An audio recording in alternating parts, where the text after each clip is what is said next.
There we go. This meeting is called to order in accordance with the Open Public Meetings Law. In accordance with Chapter 231 of the Public Laws of 1975, adequate notice of this meeting has been provided. This meeting of October 20th, 2025 was published in the Courier News and Star Ledger and placed on the borough's website and bulletin board at Borough Hall. A copy of this notice is available to the public, and a copy of the statement shall be included in the minutes of this meeting.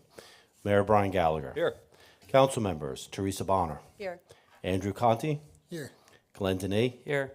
Randy Pitts. Here. Gina Stravic. Here. Roger Vroom. Here. Please stand for the salute. I pledge allegiance to the flag of the United States of America and to the republic for which it stands, one nation, under God, indivisible, with liberty and justice for all.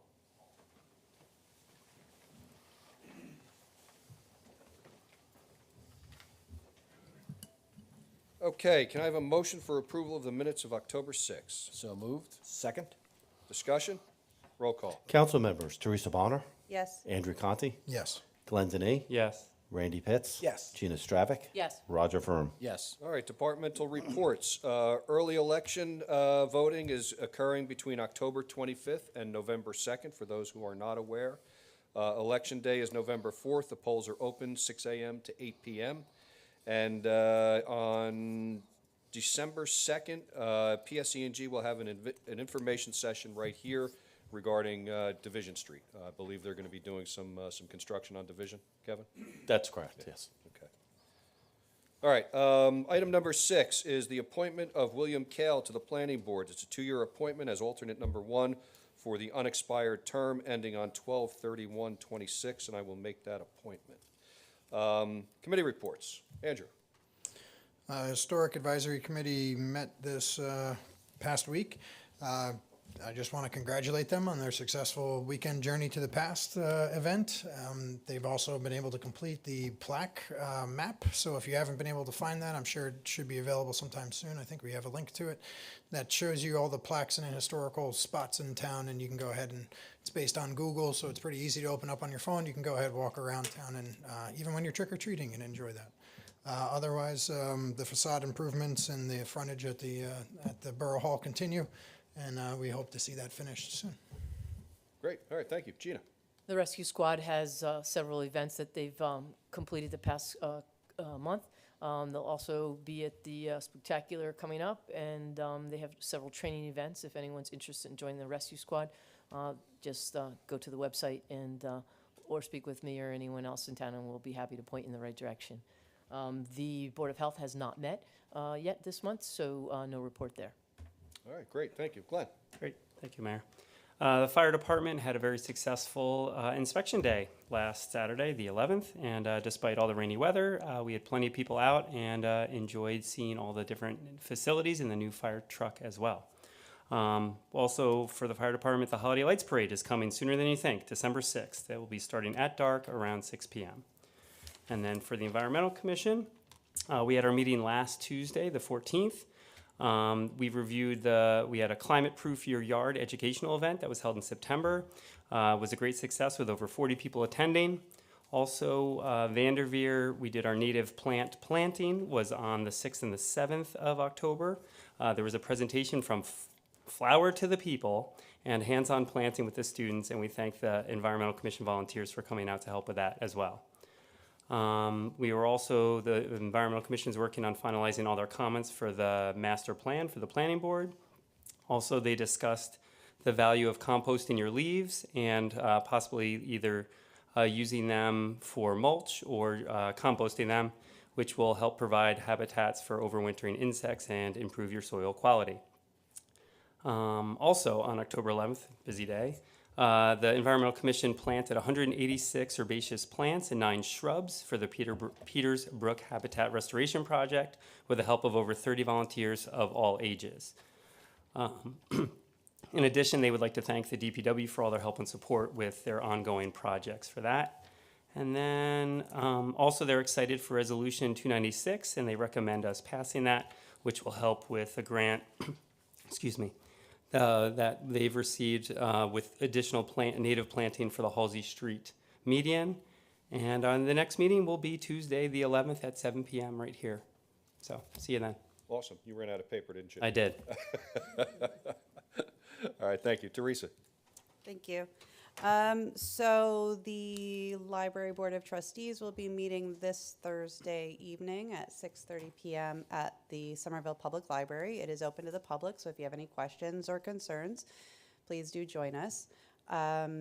The Municipal Alliance and Youth Services Commission will be volunteering at the Halloween Spooktacular next Thursday evening, October 30th, handing out candy and information about how to fight addiction. And the Public Safety Committee met last Thursday here at the Civic Center discussing pedestrian safety. October is Pedestrian Safety Month, and I will be celebrating Pedestrian Safety Month by joining RideWise tomorrow between 12 and 1 p.m. on Main Street, doing a walk and talk. We're going to be meeting in front of Amby and walking around. We're going to be handing out information about pedestrian safety, bike safety, handing out bike reflectors, candy bars with little QR codes with information about learning more about pedestrian safety. So if you can join us on your lunch break, please do. That's it. Great, thank you. Randy? Thank you, Mayor. I'm excited to announce the Somerville Police Department will begin operations out of their new location at the Emergency Service Facility, 85 North Gaston Avenue, as of this Friday, October 24th at 7 a.m. All contact information remains the same: 911 for all emergency calls, 908-725-0331 for all non-emergency calls. I'm looking forward to the official walkthrough with the chief and staff. Awesome, great, thank you. Roger? Just a few reminders from the Recreation Committee. The house decorating contest is the registration, is up tomorrow. Registration is free, so you can decorate your house no later than Sunday, October 26th, in an autumn or Halloween-themed decor. And there'll be a variety of prizes as well as a map of the participating houses, so the rest of us can go and take a look around town. Again, winter programs that are available, we've got RIB Basketball League, grades 3 through 8. The deadline to sign up is November 5th. DST Beginner Basketball Clinic, Friday nights in January and February at VDV, grades 1 and 2. The deadline to sign up for that is December 30th. Again, the Spooktacular was talked about, but it's going to be held on October 30th from 4 to 6 p.m. Lots of fun things to do. Registration is still open for the Turkey Trot. Again, that's on Thanksgiving morning. Meet up at for the former site of Engine Company. And again, all of our registrations are at register.communitypass.net/Somerville. Thank you. All right, excellent, thank you.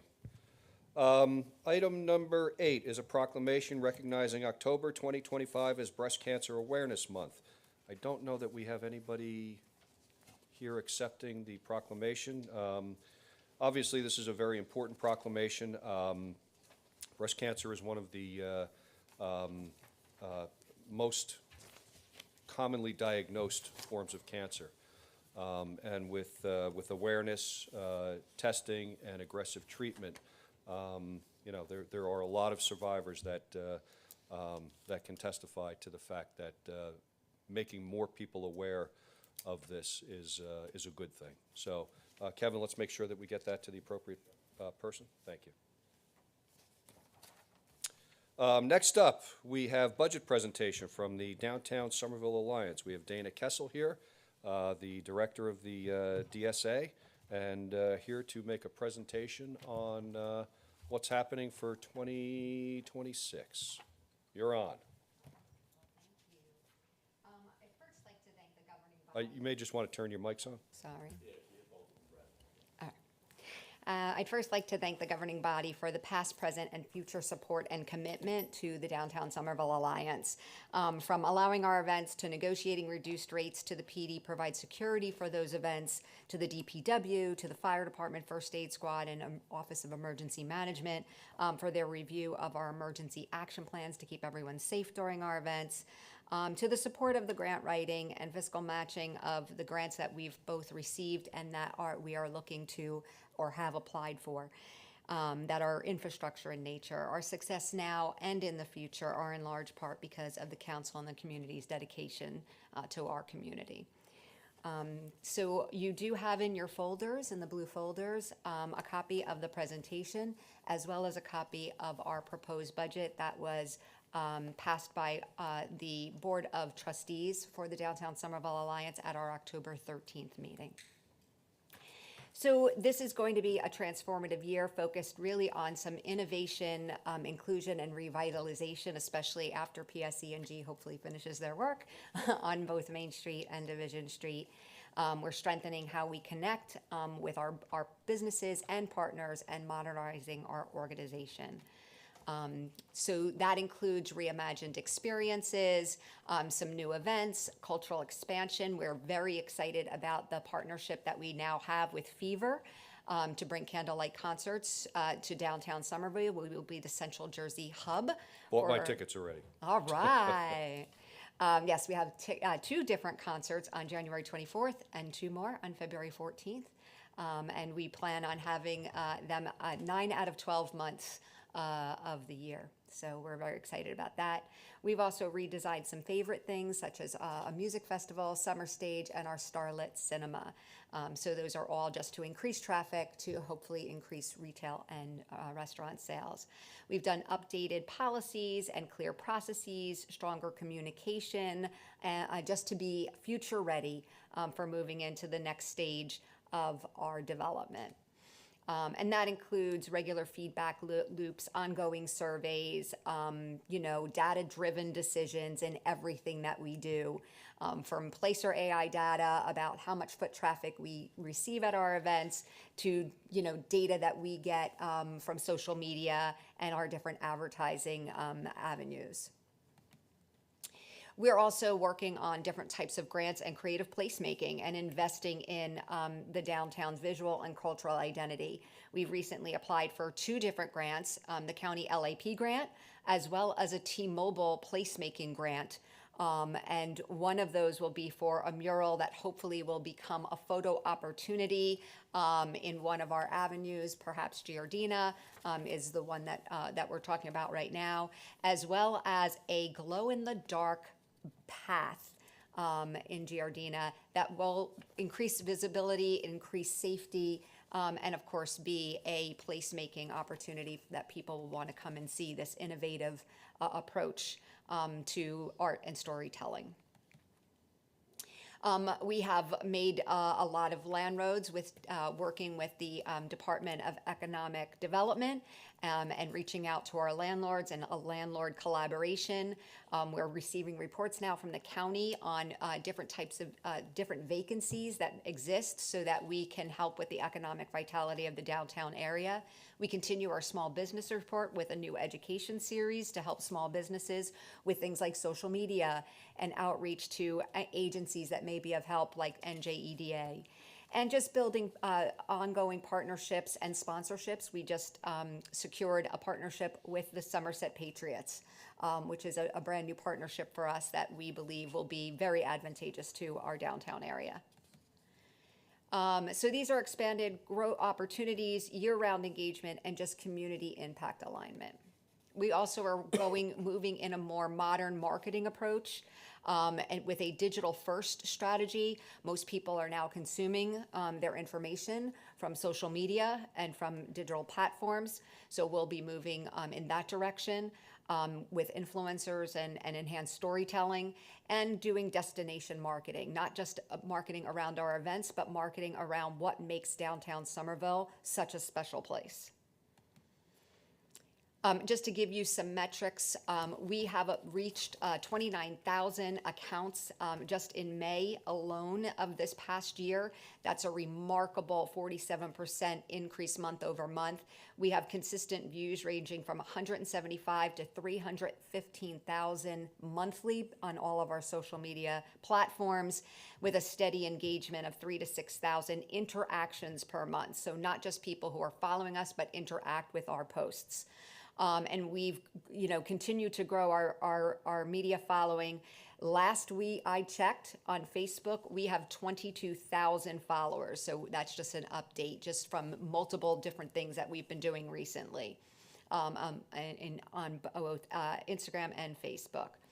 And so these are, just strategic things that we've been doing and trying to do and continue, trying to do videos and reels that seem to really enhance engagement with the people that are consuming our information.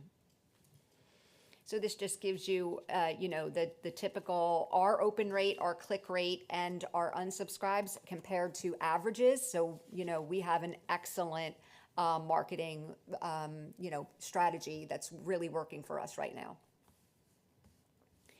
The key takeaways are that we have a lot of social media momentum. We have excellence with our email marketing. We have great foot traffic that demonstrates steady recovery and strong visitor retention. And we've got a formula for growth, so we're moving forward to keep that and grow it. In terms of our budget, you also have in your folders a copy of the entire budget, but summarized here, we have an anticipated revenue of $994,728 with anticipated expenses of $994,014. Our actual assessment revenue is $865,000. With a $25,000 projected revenue increase from businesses that will be opening in 2026. We have sponsorships and events, and we continue to grow those and have meetings with corporations for sponsorships. And then, as I said, we're looking at different types of grant funding. As you probably know, the grants are shrinking, unfortunately, in the latest, economy. But we continue to look for those and apply for them as are applicable to our mission. In terms of the allocations, you can see that we've got a pretty good breakdown in terms of the different categories. 30% of our budget is in salaries, but that's compared to, if you look at a school district, in a services industry, 70 to 75% of their budget is salaries. In the typical nonprofit, it's 50 to 60% is in salaries. We do put a lot of money into our streetscape support and services, which includes trash pickup and gardening. We have 85 different potted plants all along within the SID that have changed out, and they're just beautiful. And so we're happy about that. And then we spend a significant amount, of course, on our events and programming to drive traffic to our downtown area. You have a very, very detailed version of our budget in your folders. So in terms of that, we're looking to broaden our audiences with our events, broaden our demographics, build stronger foundations, deepen our engagement, and just create smarter strategies. Does the council have any questions? So thank you. It's a lot to digest. We just got this, I guess a couple of things. Sure. The bond debt, was that retired this year or last year? The original bond debt? Was that, I thought that was a 30-year note? To my knowledge, it is not retired, although it's not being actively sought out. So right now, according to our auditors, we have to put that money aside for our budget in case it does come, if the state comes and asks for it. Yeah, I thought it was done at the end of last year. So there were multiple bond issues. One was for, there were two separate ones. The One- larger streetscape. That was. 30 years ago. Yeah, that was for parking lots, I believe. I think that No, was. there was another, the original 30-year note to do the sidewalks, the streetscape. I thought that was retired. That's done. It That's is? done. Okay. Yeah. And then the borough, the municipality a couple years ago. Yes. Picked up a portion of the debt service for the parking lots. parking lots, yeah. And then the DSA does have a debt that came with them on the transfer from Borough Hall. That debt by the state of New Jersey, like Dana had said, is they've been having difficulty invoicing the SIDs for this particular grant. I would say this particular loan, it's a zero-interest loan. Right. However, Dana's accurate, is extremely accurate, is our auditor is saying, whether they ask you for it or not. Yeah, you still have You to need to set budget aside, for it, yeah. right? So we need to keep putting money aside. I've had a couple conversations with the Department of Community Affairs on it, and they just, things kind of get in their way, that the same people that are handling other things haven't got to that. So I guess a couple of things. So I know you and I had a conversation about, the marketing direction for downtown. Downtown obviously is the economic engine of not only Somerville, but it's downtown Somerset County. So the messaging that we are putting out there, we talked a lot about, what is that going to be? What's the promise? And I'm not expecting you to to answer that today, but is that something that is being developed? That, Yes, that's in the digital first strategy that we're putting forward based upon the research that we've done and what we know is the trends in marketing and advertising, as well as what we're seeing is working for us in terms of surveys that we've put out to the community and where people are seeing us. well, I guess more from a messaging standpoint in terms of branding identity. What are we to the outside consuming public? Right. So in years past, we've been downtown Somerset County. We've been, there's always something happening in Somerville. Where do you see that message in '26? Where do you see it? Because, there's a lot of variation in the consuming public that we have coming to Somerville. So trying to wrap a message to all of those people as an overarcher. It's not that the other ones are old or tired. They're still good. And there's still a promise there for Yes. people who come to Somerville. So, for '26, what is that promise? What will people expect in '26 coming to downtown Somerville? And I know it's a very big, broad question. I actually have an answer for it, though. Okay. The answer is that we're not just a place to visit, we're a place to belong. It's an inclusive community where, our business owners become not just the owner of the business, but regulars become, customers become regulars, regulars become friends. Everyone belongs here. Everyone should feel like they can belong here. There's something here for everyone. Okay. Counsel? Yes, I'll approach this a little differently this year. I ask this question every year. But you just commented that we need the community to be inclusive. And so that's very important to me as well. Walkability, safety. The sidewalks are not safe.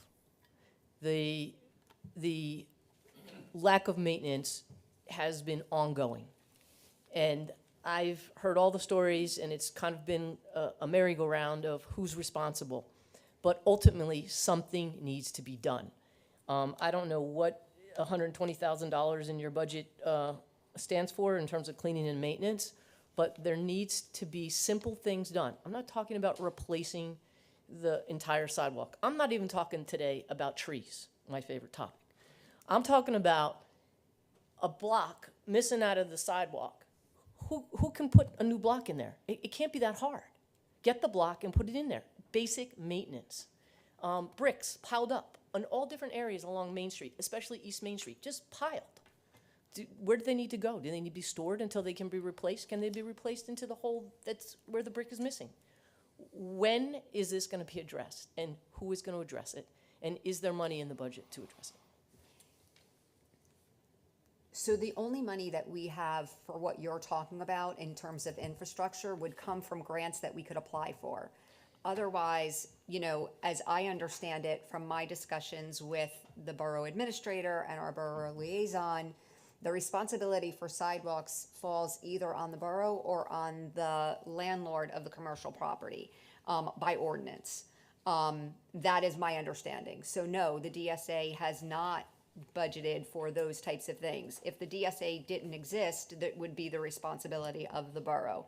So our budget does not have in it, as you can see, we have a very tight budget, the kind of money that would be required to do the type of things that you're asking for. However, we are happy to apply for those grants. We're happy to partner with the borough on messaging around what's happening, on different projects that we can do. We're constantly looking for ways to partner with the borough and to do different projects and apply for those grants. We're in a position to apply because we are a nonprofit for certain grants that the borough would not be in a position to apply for as an example. Well, the grants aren't here, and there's immediate need for maintenance, and I would wish that you take that to your board and have it addressed in some way. And if we need to have further discussions, I think we need to have further discussions, because if we want to be inclusive, we have to be wheelchair accessible, right? We have to be mobility challenged accessible, people with walkers, and even people who come from Galentine in high heels. I mean, it's simple things that just need to be addressed. And I can't imagine that it can cost that much money to put a couple of bricks in the ground and fill in some holes. And I implore you to address that, because for 3 years, I've heard the same story, and we still have no accountability. Thank you. So, I mean, if I could just speak to that just a little so that everybody's clear on this, is that if you recall, the SID was born 30 years ago for an infrastructure project. That's how it was born. And ever since then, that work was really turned over to the property owners. However, the DSA's been able to assist some property owners with fixing sidewalks. We used to allocate, when I say we as a DSA, used to allocate $50,000 in the budget to do sidewalks. We were able to do a couple and make them whole and nice and so forth. And they weren't, they were complete renovation projects. Fortunately, we've also had some developers that, as part of their project, has been required to do it. If you recall, Councilwoman, last time, the same amount of time, I recall the question is we did have our enforcement officers go out there and issue violations, and repairs were made that were within the ability of that property owner to do. Since then, we've taken up the grates, which everybody here agreed that we wanted to do, which has exasperated some of that as well. When the DSA, its stakeholders feel that what the DSA is doing is what they want to be done, which would include the injection of new events to some of the traditional events, but infrastructure would have to relate to some sort of artistic rendition, something like what Dana mentioned, where alleyways and so forth. There have been multiple grants that the DSA has applied for. Successful or not, we've done the work for that as far as the board. And unfortunately, at the end of the day, the property owner has some level of responsibility for that. And we could take it up to the next level and identify some of those locations as a result of the tree grades being moved. This to has look nothing at to them. do with tree grates. I'm talking about basic maintenance. And Councilwoman, And, I will and tell you. RideWise has done the walk. And RideWise provided that information. Right. And RideWise provided that information to our code officers, who went out and cited those folks and also gave them an opportunity to fix them. So there were some repairs made.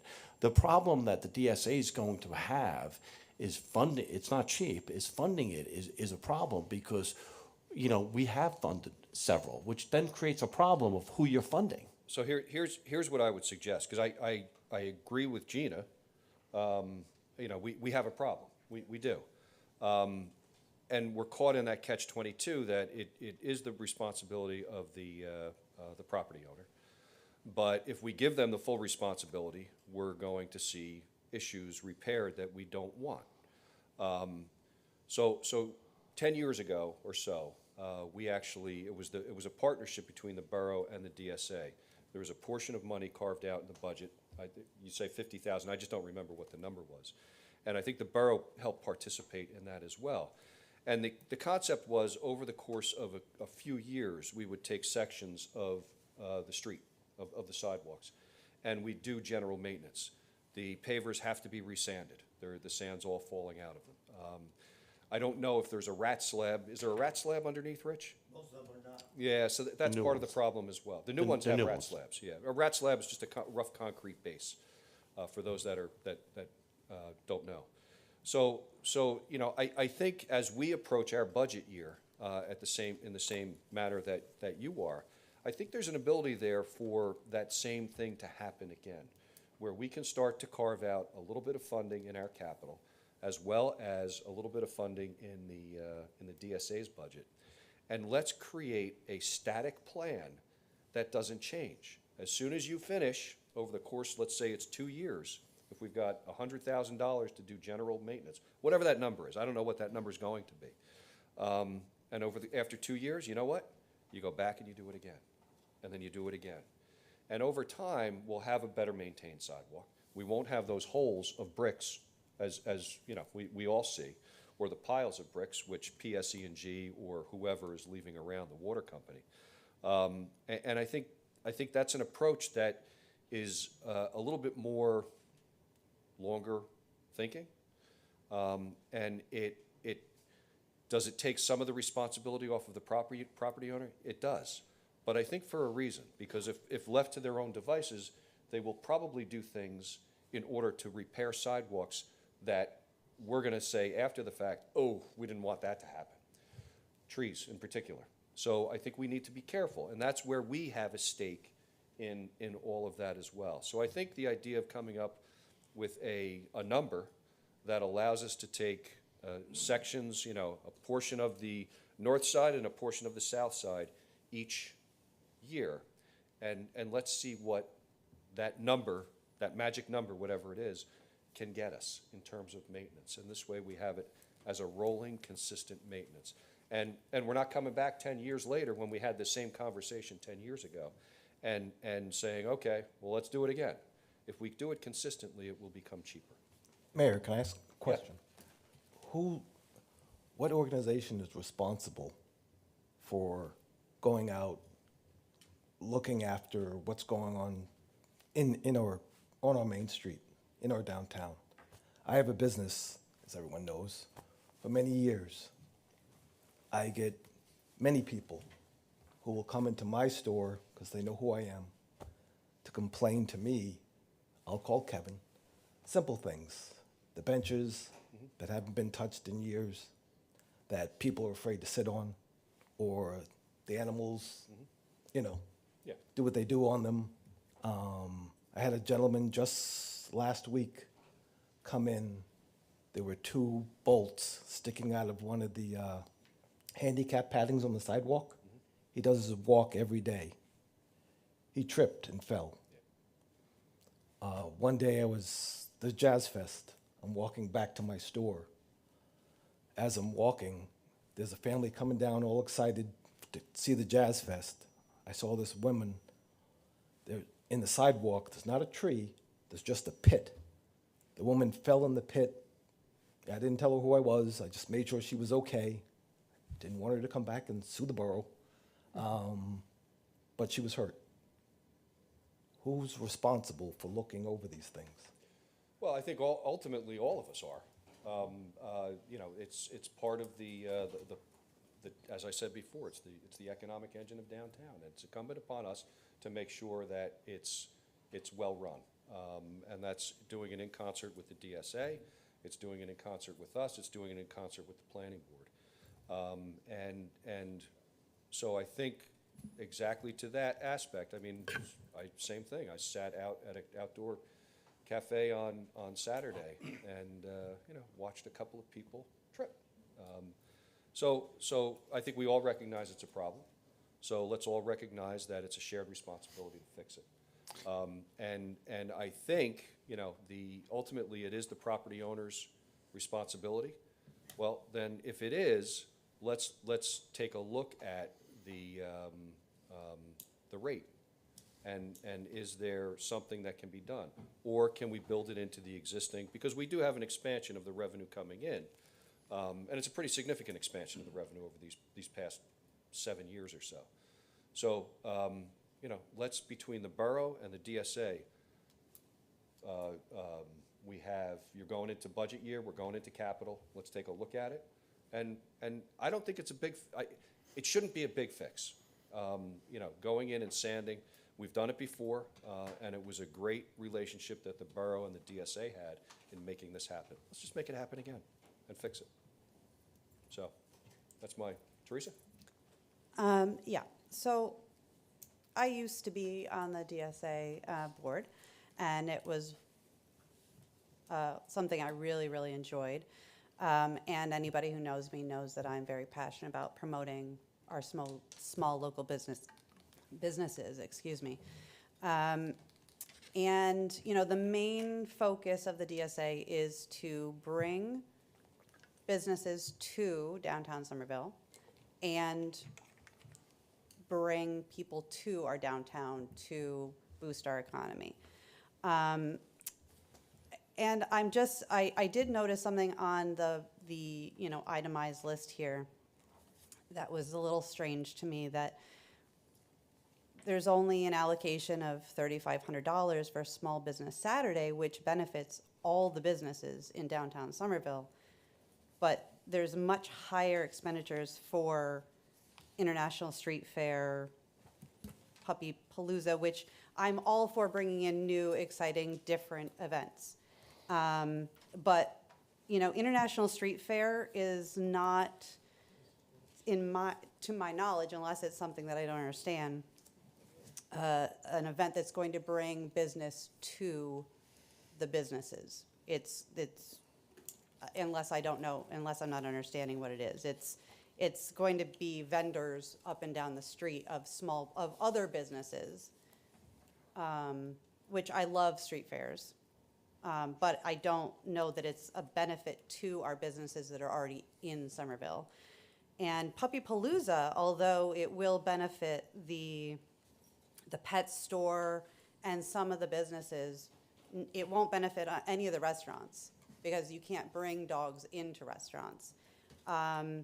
So I'm just a little worried that that the allocations are not going harder with the events that would actually benefit all of the businesses. Small Business Saturday is the day for a small business. I used to have a boutique on Division Street, and that's what we all waited for, was Small Business Saturday. And I feel, just my opinion, as a small business owner and someone who cares deeply about the small businesses in Somerville, that there needs to be more money there. Holiday Jubilee, that's great. Looks like there's a lot of money there. That's another night that a lot of small businesses benefit from. But I don't know. So that's just my, you know, looking over the budget. Those are just my little critiques. But yeah, so that's all I had to say. Thank you. Anybody else? I have a question. I was wondering if you have the numbers of attendees to the various events. We I know do. I don't have them with me right now, but I'm happy to provide them. That would be We have great. all of those numbers through Placer AI. I'd appreciate that. Thanks. We're not taking any action tonight, are we? Well, the governing body of the DSA has approved the budget, so it's an odd situation that it has to be done this way. Both, we had the introduction as well. It does require the Borough Council to affirm this budget. And I do want to make you aware that it's not, you know, the DSA budget is a little different than the municipal budget. Municipal budget requires us to kind of know exactly what we're doing till November 1st until we can move money around. The DSA budget, because of the nonprofit status, can move money around in different areas as the borough, as their governing body sees fit to do if something comes up shorter or requires more. Again, this provides a fairly good guideline for the DSA to follow throughout the year. So your comments that, you know, I want to let you know your comments are taken, and we'll have to talk to the board and we could tweak that. but it's not firm. But from the council side, the council does have to affirm the adoption of the budget. By when? Today would be good. Yeah. So if you recall, we used to do this years ago. It used to be next year. And then it's hard to make changes. However, in the last 2 years, the board's been worked real diligently to get our schedule earlier. So this is basically the public hearing. Certainly, you could vote for it on the next meeting, just that this is the public portion of the requirement. Yeah, my sense would be, and I don't know if the council agrees, would be based upon the comments that you've heard tonight, to go back and adjust this a bit. I don't think they're heavy lift adjustments, but I think they're adjustments based upon the conversations we've had tonight in order to, to satisfy some of the concerns that, both from an infrastructure standpoint and also from I'll call it a marketing standpoint. So, in terms of the events, I will just point out that the amount of money spent on an event is very dependent on what types of things that we plan for the event that brings people. So, as an example, with a music festival, we have to provide sound technicians and drum technicians, and we have to provide stages, and we have to pay talent. So hence why something would be much more expensive to run in terms of, rather than other events. For Small Business Saturday, we have a very robust, programming for that day, but we don't need to bring in expensive bands, and we don't need to bring in sound technicians. And so what we have planned for that day, we do have music all day long, live music all day long that day. We do have gift wrapping that will be going on all day long that day, from 11 to 5 anyway. We've got raffles that will be going on all day long.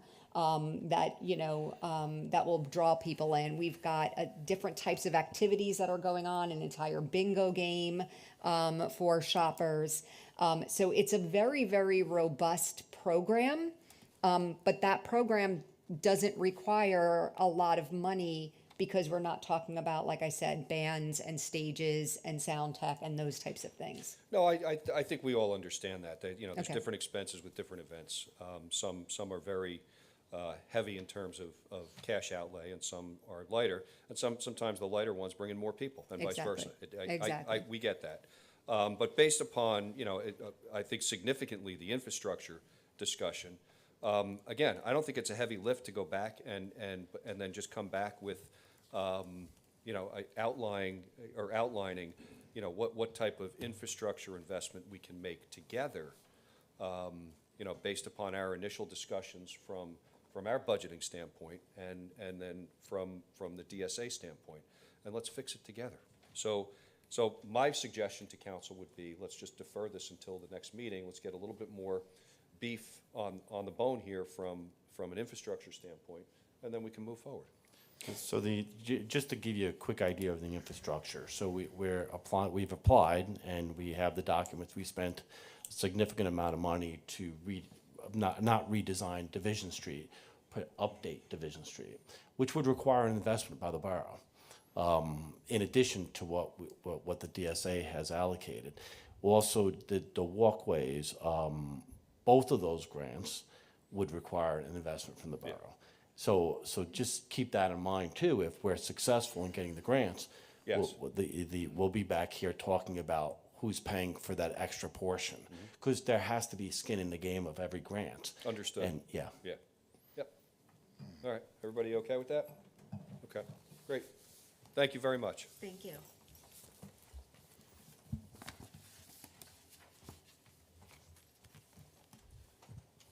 All right, we are actually going to pull the discussion on item B under number 10, which is the Grove Street East Summit, which will also pull the introduction of the ordinance 2773. I understand there's some additional discussion ongoing behind the scenes to come back with one that's correct in terms of line of sight from the corners. Yeah, okay. All right, that's fine. Item number 10A, 2025 best practices. Kevin? Yeah, so I'll be very short. The best practices, most of you have been here, are very familiar. We have to do this every year. It's a DCA requirement, and it does identify whether we're fully eligible for all the funding we receive from the state of New Jersey. So I'm happy to say that our scoring is above that number. I believe you need to get 32 points. We're at 50.5 points. The areas that, some of the areas aren't applicable, but some of the areas are, and there's just a couple that we need to kind of clean up on reporting to really maximize the number. The best practices is, like I said, it's budgeting, capital projects, ethics, personnel management, shared services. I did provide you the whole listing of that. It's not very interesting reading, but for those that like to go through it, you're welcome to do that. It is a requirement that we do make this available to the public, and that there's an opportunity for the public comment on it if they wish. And there's no real action that we have to take on this? No, the only action has to be at this meeting. Yeah, so this is something we look at every year. When we began this, I was asking Kevin how long ago we started. This has got to be at least a dozen, right? Yeah. I'm thinking. And, I think it's put out by the DCA, Department of Community Affairs. And it's an attempt to try to get, again, as Kevin said, local governments to operate in a very efficient, transparent manner. And obviously, we're doing a very good job of that, which is good. And if anybody has any questions, you can speak now or get back to Kevin after you've had a chance to take a look. But what is interesting in this is there's a lot of non-scoring questions, unscored survey questions that the state has put in, which is something a little bit different. We've always had a couple in there, but now they've got a lot in there. And it's just all in different areas. It's in insurance, lead remediation, cannabis stores, so it's kind of across the board. Mayor, question. Sure. The first time I'm seeing this document, and I don't see on it, like, who's the author of it? Like, you said it's best practices, it's not Sustainable New Jersey, is it New It's Jersey? the Department of Community Affairs, Local Government Okay. Services. Thank you. Yep. Okay. All right, at this point, I'll open up the meeting to the public. I'll ask for a motion. So moved. Discussion? Roll call. Council members: Teresa Bonner, Yes. Andrew Conti, Yes. Glenn Denny, Yes. Randy Pitts. Yes. Gina Stravic. Yes. Roger Vern. Yes. All right, public portion is now open. Mr. O'Neill? Yeah. Please state your name and address for the record, and please address your comments to me. And just make sure that microphone's on. Yep. Either I gotta get taller, or it's gotta get lower. Rich O'Neill, 124 West Cliff Street, Somerville. I just listened to the discussion started by Gina on the maintenance of Main Street and the DSA. I was around for what I referred to as the Battle of Main Street. This was a very, very, very controversial program to do it all. The town was pretty well derelict at that point. Something had to be done. People stepped forward and made it happen. But a lot of us had concerns, myself included, that we're going to do these sidewalks. Who's going to take care of them? Because you know my thoughts on government. Government takes care of nothing. You build it and forget it, which is exactly what has happened. The deal was at the end that the property owners on Main Street would not be responsible for maintaining those sidewalks. The DSA would install them and maintain them. I was concerned about the trees because I know what trees do to sidewalks. Lost that one. We have trees. They're beautiful. And the sidewalks are lousy. I really think you have to address it. Gina's exactly right. There's tank traps on Main Street. There's one by the post office. I could fall in and never be seen again. I mean, it's got to be addressed, and it's got to be done uniformly. And that was the idea of the DSA, fix everything. And the deal was DSA, whatever it was called at that point, would install them and maintain them. They would have a maintenance problem. It never happened. And going back to landlords now, I think is kind of, it's contrary to what we originally agreed to. I was there for all that, and I remember it distinctly. I voted for it knowing that it was going to be the road to hell, and it has turned into that. We've got to address the maintenance. Government does not do maintenance. Government cuts a ribbon, walks away, and smiles. you're exactly right. I mean, I almost fell the other day. Honestly, I was looking at a girl across the street and hit the sidewalk, but that's, at my age, I'm allowed to do that. But we really, it's got to be addressed. It can't be forgotten about. And they're getting worse every day. So please do something about it. Yeah, I think the will of the council now is that it will be done. Good. Thank you. Any other comment? Mr. Hadley?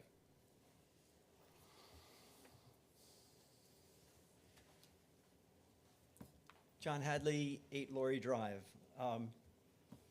We've seen a boom in apartments being built in town over the last several years. And apartments are great. They bring in younger people. They help support our downtown restaurants and other businesses. At the same time, they bring a different attitude towards the town because apartment dwellers don't have that ownership share in the town. And in the event of an economic downturn, empty apartments and stressed landlords could be an issue. So I'm not privy to what deliberations may have gone on or be going on as to exactly what the right percentage of the town composition should be of apartments versus homes, but I hope that is being given careful consideration. To that end, I wrote the following email to the mayor and council this morning. At the last Borough Council meeting, an interesting presentation was made by the Auto Group, and I understand there's been further discussion of their presentation by the Planning Board in the interim. During the presentation, a number of economic assumptions were presented as the consensus, or simply factual assumptions underlying the presentation. At the time, I was a little concerned about some of them, so I Googled them, and there not appear to be as uniform an agreement on those as was implied in the presentation. This caused me to do a bit more research, and it appears from my limited research that their public presentations may lean pro-development and pro-growth. For example, many of Auto's reports are commissioned by redevelopment clients or local governments initiating new development, which could naturally lead to more optimistic assumptions regarding the impact of development. Now, this doesn't mean their presentations are in any way invalid, and I'm not trying to cast any aspersions on their work or their reputation. I would just like to suggest that before either the council or the planning board integrates any of their conclusions into their deliberations, it would be wise to have a group with a different perspective present a similar analysis so you can compare the results and have a balanced perspective as you consider the future of Somerville's development plans. Thank you. Any other public comment? Yes.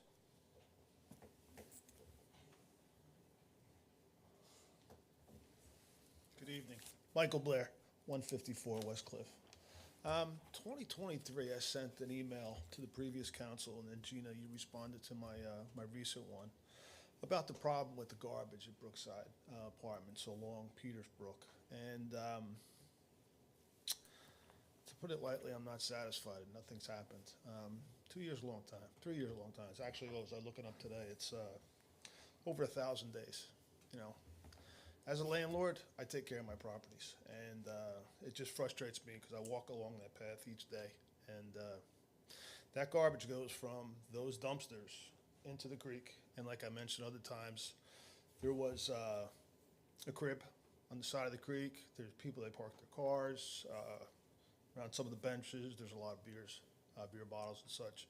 So, I mean, I've raised it a couple times. I'm sure I can't be the only one, you know, so I'd like to understand what the latest update is. Yeah, thank you. Thank you. Any other public comment? Hearing none, I'll ask for a motion to close. So moved. Second? Discussion? Roll call. Council members: Teresa Bonner, Yes. Andrew Conti, Yes. Glenn Denny, Yes. Randy Pitts, Yes. Gina Stravic, Yes. Roger Vroom. Yes. Okay, Mr. Hadley, in regards to planning and development, I think they're valid concerns. You know, what I took away from that presentation, I wasn't at the presentation, but I did watch it. It did talk about development, but it also talked about beginning to slow development down. That the big rush for apartments is now over. I shouldn't say over. That it's beginning to wind down. In terms of deliberations, you're going to see them front and center on these cameras through the planning board. The planning board has a very aggressive agenda to go through our redevelopment zones, our master plan, our zoning zoning ordinances. And that's all going to be front and center over the course of the next year. So there's no private deliberations going on behind, let's do X percent here and X percent here. It's all going to take place right here at this table. So come to those meetings, participate. We want that to happen. We want the public to come in. One of the challenges that we've had is we crafted a dozen years ago these redevelopment plans, and then over the course of time, the plans were not updated as developments came in to allow for, to adjust to the impact of what that development has done. They were taken off the shelf, and let's cut and paste and let's go. So that's what we're doing now, is we're taking all of those redevelopment plans and we're adjusting them to what's gone on in Somerville, the impacts that we have from a residential perspective, from a commercial perspective. So that's all going to be very public, and the deliberations will include everybody out there. So thank you. Mr. Blair, I wasn't here in '23, but I believe you sent me an email about 2 or 3 weeks, maybe about a month ago. What I can tell you is we've reached out to the property owner, Colin. We've reached out to them to fix it, to put the retention fences back in, to get dumpsters that look a little nicer than one-legged dumpsters that don't work.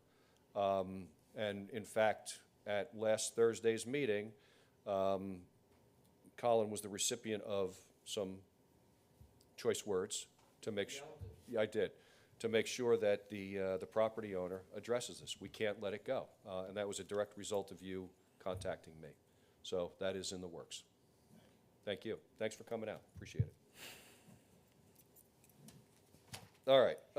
Ordinances for introduction. 2773 was pulled for a future date. 2774 is amending Chapter 150 of the Borough Code, Article 3, entitled Seasonal Sidewalk Cafe. This is addressing a few items surrounding the seasonal cafes. A couple of them include the pathway distance going from 3 feet to 4 feet. It also it creates a more stringent timeline for the cafes to apply for that cafe license or that cafe permit. And it also creates I'm not going to call it a fine, but an incentive to get their applications in on time. And what else? There was one other major one that was in there. The curb line use. You want to talk about that? Yeah, so thank you. Yeah, so some of the businesses have a desire to be on the curb line opposed to be against their property. You'll see this in some other municipalities where they will allow a table or chairs to be set near the curb line. In this particular ordinance, the committee had met and discussed it and felt it would be appropriate if we allowed it, provided that there was no waiter service to it. So if you were going to pick up a hot dog or you wanted to get an ice cream and you purchased that ice cream or hot dog and you brought it out there and that's where you and whoever else sat, that would be acceptable. If there's waiter service that's going through back and forth, they would not be eligible for a curb line cafe. In addition, if they serve alcohol, if they have an alcohol license, they wouldn't be able to move back and forth. And the thought behind that was the person, really the waiter walking back and forth, to eliminate that, where once someone's there, they're there. And you've seen some uses in the municipality where it has been already been desired, like the Main Street cheese, for instance, they have like that. And it does work in those scenarios. Yep, okay, thank you. Not that we have to, but I always open up on the introduction for ordinances for any public comment. It's not required by law, but it's a longstanding practice that I've had to allow people to make comments. So public comment on the ordinance 2774 is now open. Hearing none, I'll close 2774. Ask for a motion for introduction. So moved. Second. Discussion? Yeah. Couple things. I like that we're addressing this. I think it's a good idea to get there. I do want to point out that it's changing some of the authoritative review and approvals to the planning board as opposed to the architectural review board. So now creating an opportunity for a public hearing, I suppose, for folks to show up and talk about it if they have any problems with their plans that are or submitted, I suppose. But I'd like to see a few things in here that aren't. One thing that I've noticed that is frustrating to me is, are the sidewalk cafes for one business allowed to be set up in front of another storefront, even if that storefront is open or closed? Or are they allowed to extend their reach in front If of they have an agreement with that property owner, sure. and that would show up in this application, and we would review it and approve it, and that would be clear to us as municipality that that's what they have the right to do and not do, right? Correct. Okay, so they can't just do that on their own. They can't just decide, oh, because I own this one and I don't have a formal agreement or anything in place, but I own it, it's fine, I'll just be in front of this as well, right? That's not a thing that business owners can do. No, they would need an agreement with their property next door, and the thought process behind that was, and that's been allowed, so whether it just hasn't been formalized, but, you know, it could reduce the length of the cafe if they go horizontally. And some of the business next to them may be closed in the evening, and it actually just makes a little more sense. And it's a little, you know, and again, it just adds to the nightlife of the street. The 4 feet of unobstructed pedestrian pathway, walkway, I mean, I have a father in a wheelchair and 2 kids that go in a stroller. It would be single file through there. You can't really stand next to somebody at 4 feet, even at 2 adults standing next to each other. I'm pretty sure we'd bump into each other trying to stand in 4 feet. I really feel like that it should be 6 feet, and I think it would be more appropriate given the width of our existing sidewalks in most places. In the places where it does impact the businesses, because I do recognize that that would reduce some of their cafe frontage, maybe they could work with their neighbors. So, I mean, certainly a try.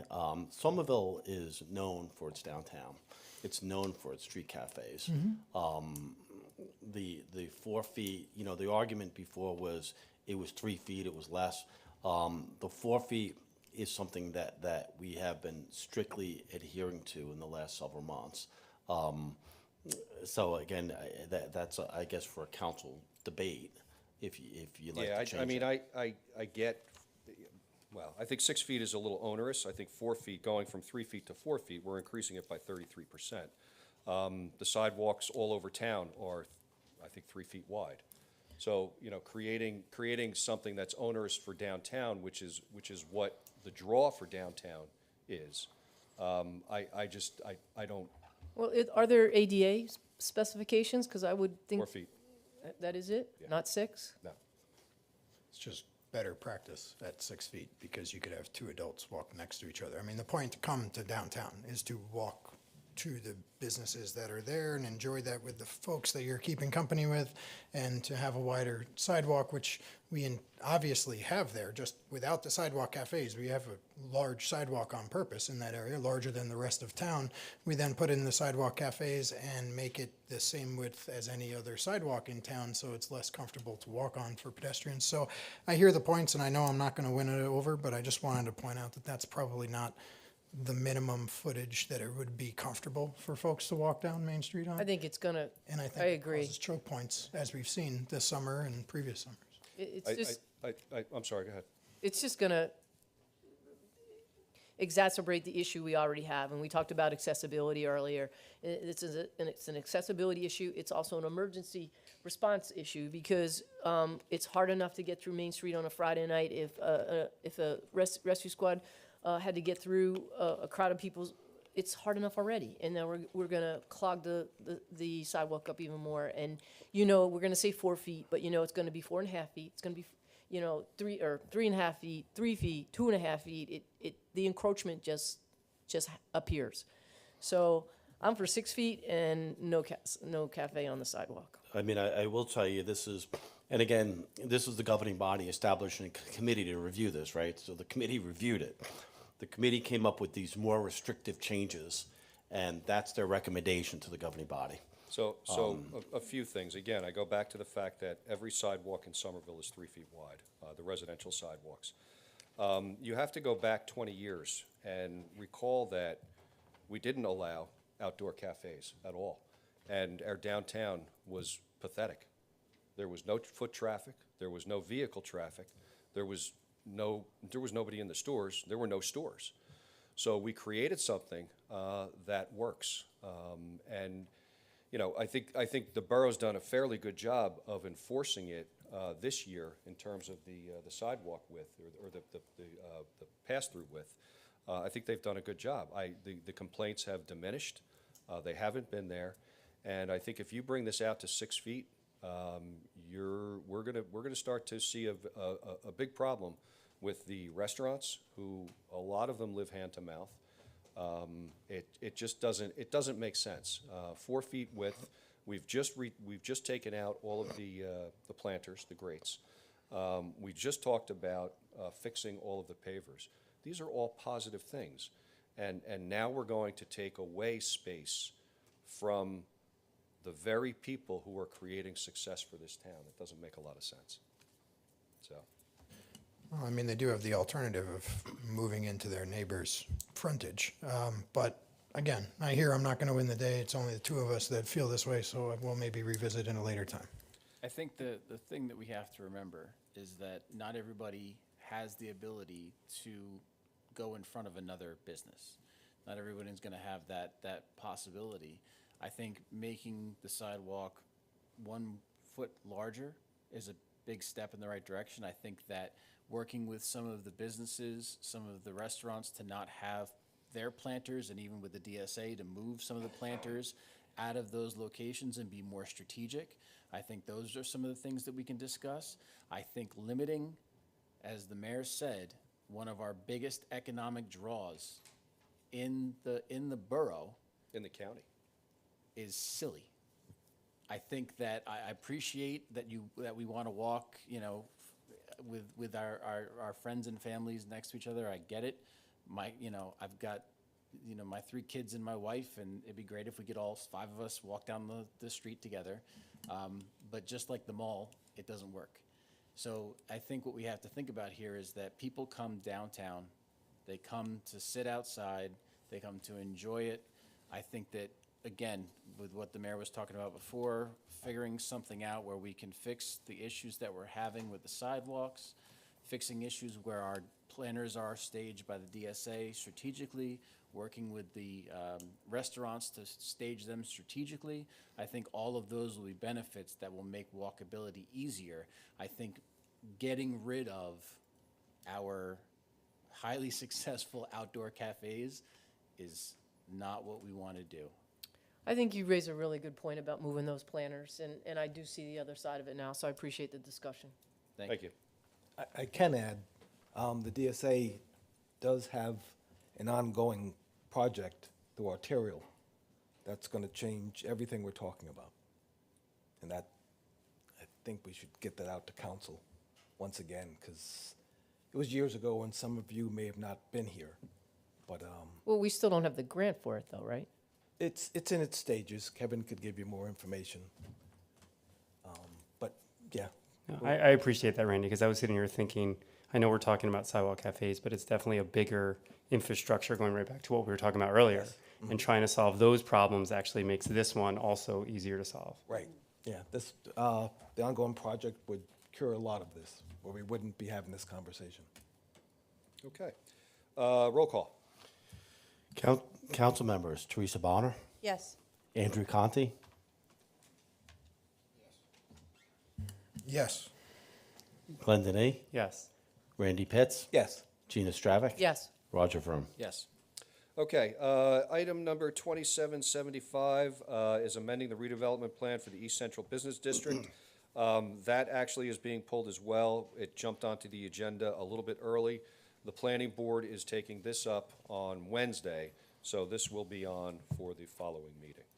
Ordinances for public hearing and adoption. We have 2771, which is amending Schedule B of the Land Use Code entitled Lot, Bulk, and Intensity of Development Standards for the POR Zone, one family, to reflect that the maximum floor area ratio shall be 30%. Currently, it is now 25%. because of the nature of uses and people's ability to renovate, expand their properties. Both the planning board and the council have thought that this is a very good thing to do, to allow an additional 5% for the floor area ratio. So I will ask for a motion to open the public hearing. So moved. Second? Discussion? Roll call? Council members Teresa Bonner, Yes. Andrew Conti, Yes. Glenn Denny, Yes. Randy Pitts. Yes. Gina Stravic. Yes. Roger Vroom. Yes. All right, public hearing on 2771 is now open. Hearing none, I will ask for a motion to close. So moved. Second? Discussion? Council members Teresa Bonner, Yes. Andrew Conti. Yes. Glenn Denny. Yes. Randy Pitts. Yes. Gina Stravic. Yes. Roger Vroom. Yes. All right, motion for adoption, please. So moved. Second? Discussion? Roll call? Council members Teresa Bonner, Yes. Andrew Conti, Yes. Glenn Denny, Yes. Randy Pitts. Yes. Gina Stravic. Yes. Roger Vroom. Yes. All right, 2772 is approving the pilot application and authorizing the mayor and borough clerk to execute a financial agreement by and between the Borough of Somerville and Foundry Urban Renewal LLC pursuant to NJSA as noted for property located at 100 Fairview Avenue, also known as lots 2.0 and 2.01 in Block 50 as shown on the official tax map of the Borough of Somerville, located in the Kirby Avenue redevelopment area. Colin, can you give us an overview of what this is? Yes, ma'am, this is. Colin, can you come up to the? Okay. I'll stand.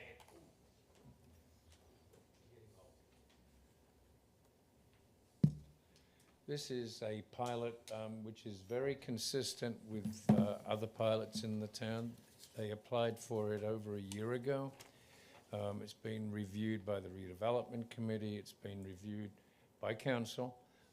It starts off at 10% of the revenue they generate for 5 years, 12% for another 5 years, and then 15% of the revenue from rent for the balance of the program, which is the maximum that we can do.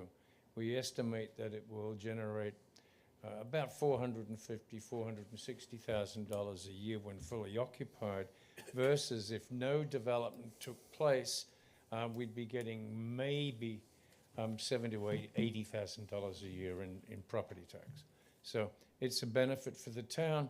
It helps the developer offset some of the setup costs, and there it is. Thank you. Okay, I'll ask for a motion to open up the public hearing. So moved.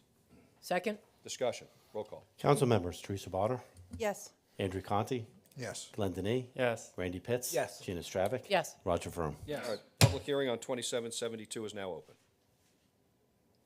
Hearing none, I'll ask for a motion to close. So moved. Second? Discussion? Roll call? Council members Teresa Bonner, Yes. Andrew Conti, Yes. Glenn Denny, Yes. Randy Pitts. Gina Recused. Stravic. Roger Vroom. Yes. Can I have a motion for adoption on 2772? Sorry. So moved. Did we have discussion? We're going to do that right now. Yeah, Second. That was this. Yeah. That was on closing Yeah. public. So now yeah, we just just close the Oh. public. we just introduced it, Yeah, or rather, the motion to. there's a whole lot of action going on. Yeah, my head's spinning. So we have a motion? I motioned. And Glenn seconded. So now we have the. So, discussion. Yeah, just a question, Colin. I believe it was last meeting, Larry Cleveland was here from the planning board, and he spoke to the need to have the pilots out in front of us earlier. You said this was a year in the making. Is it possible to do what Larry's suggesting and be able to have pilots before we engage in, before the project's underway and built? Or, So what just kind of an overview before you go on that, Colin. This actually predates some of the council people and myself. These were discussions that were held with the redevelopment committee under the previous mayor. And I asked him about this, and he said, yes, he had those discussions with council as an overview of what the pilot discussions were, so that there was an awareness from the council as to what these pilots were going to be. It predates a number of the folks up here, including myself. So, but, Colin? Just a brief response to the direct question. State law says we have to know what the project is before we can write a pilot program. So it has to go through the planning board and get approval before we can draft the document. We can agree in principle, as the mayor said, but we can't be concrete and do the pilot agreement until the project exists on paper and has an approval. So the idea of having the pilot first and being able to negotiate more is not a reality. Well, it can always be negotiated, but it happens after there is a project legally on the books. Thank you. You're welcome. Further discussion? Roll call. Council members Teresa Bonner, Yes. Andrew Conti, Yes. Glenn Denis, Yes. Randy Pitts, Recused. Gina Stravic, Yes. Roger Vroom. Yes. Okay, consent resolutions. Any to be pulled off for further discussion? 286 and 295. Okay. All right, 284 is approving place-to-place transfer of license as noted, Darun Inc., to be used at 132 North Gaston Ave in Somerville. 285 is approving the 33rd Annual St. Patrick's Day Parade for Sunday, March 15th, 2026, starting at 1:30 p.m., and approving request for road closure of Main Street beginning at Grove and ending at Borough Hall. 287 is awarding contract for Spatial Data Logic to provide licensing services in the amount of $24,840. 288 is accepting a grant of $2,288 and approving Chapter 159 from New Jersey American Water for 2025 firefighter and EMS grant. 289 is approving the temporary installation of the Little Food Pantry at various locations within Somerville Borough. 290 is affirming the Borough of Somerville's land use pledge. 291 is approving scorekeepers at a rate of $18 per game for the Rec Department from January 2026 to February 2026. Approving Anthony Smith as an hourly employee at a rate of $25 for the basketball gym supervisor from January 9 to February 28, 2026. 293 is approving place-to-place transfer of license as noted, West Main 53 LLC to be held in pocket to be used at 49-53 West Main Street. 294 is authorizing the re-auction of a commercial range and oven previously sold on municipal bid. 296 is authorizing implementation of a grant for plantings on the Halsey Street median. 297 is approving annual renewal of taxi driver's license for year 25 through 26. Do we have a motion? So moved. Second. Roll call. Council members Teresa Bonner, Yes. Andrew Conti, Yes. Glenn Denis, Yes. Randy Pitts, Yes. Gina Stravic, Yes. Roger Vroom. Yes. All right, 286 is awarding a contract to KM Construction Corp. for Lincoln Avenue Improvement Project, including Cleveland Street and Halsey Street, fiscal year 24 NJDOT municipal aid for a total bid amount of $704,063.25. Do we have a motion? So moved. Discussion. Yeah, I was just curious, what is the, I apologize for not getting to this beforehand. Life has kept me a little busy outside of this, but the Lincoln Avenue Improvement Project, what does that include? It's milling, paving, and some minor drainage. It's a DOT-funded project that was, I guess, it's about close to 2 years old. Okay. Between spec writing and bidding, and I think we have to award this by the end of the year. And these weren't areas that were touched by the PSE&G project, or?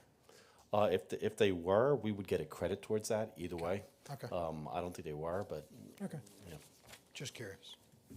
All right, roll call.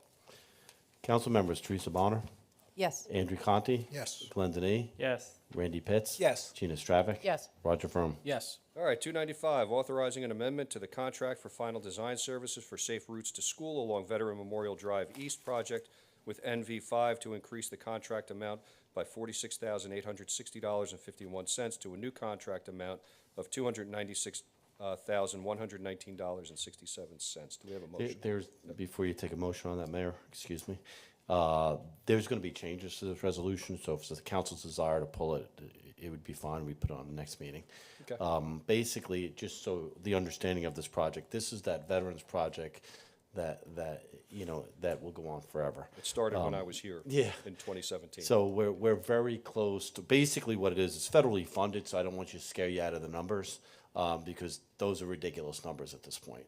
But it's a federally funded project that would include the veterans, the second half of Veterans Memorial Project being done. It's actually pretty close, ready to go out to bid, but due to the federal government shutdown right now, there's really no action taking place right now. The DOT is kind of trying to move some projects. So if, it would actually be helpful for me if we just didn't have this conversation twice, and we just pull it, and I'll be able to get you some further detail on that project as well. I'm all for that. We'll strike it. Sounds good. All right, bills and vouchers, Roger. I make a motion to pay bills and vouchers in the amount of $1,610,295.64. Second. Discussion. Roll call. Council members: Teresa Bonner, Yes. Andrew Conti, Yes. Glenn Denny, Yes. Randy Pitts. Yes. Gina Stravic. Yes. Roger Vroom. Yes. All right, and I will ask for a motion for adjournment. Mr. Pitts. I'll make a motion to adjourn.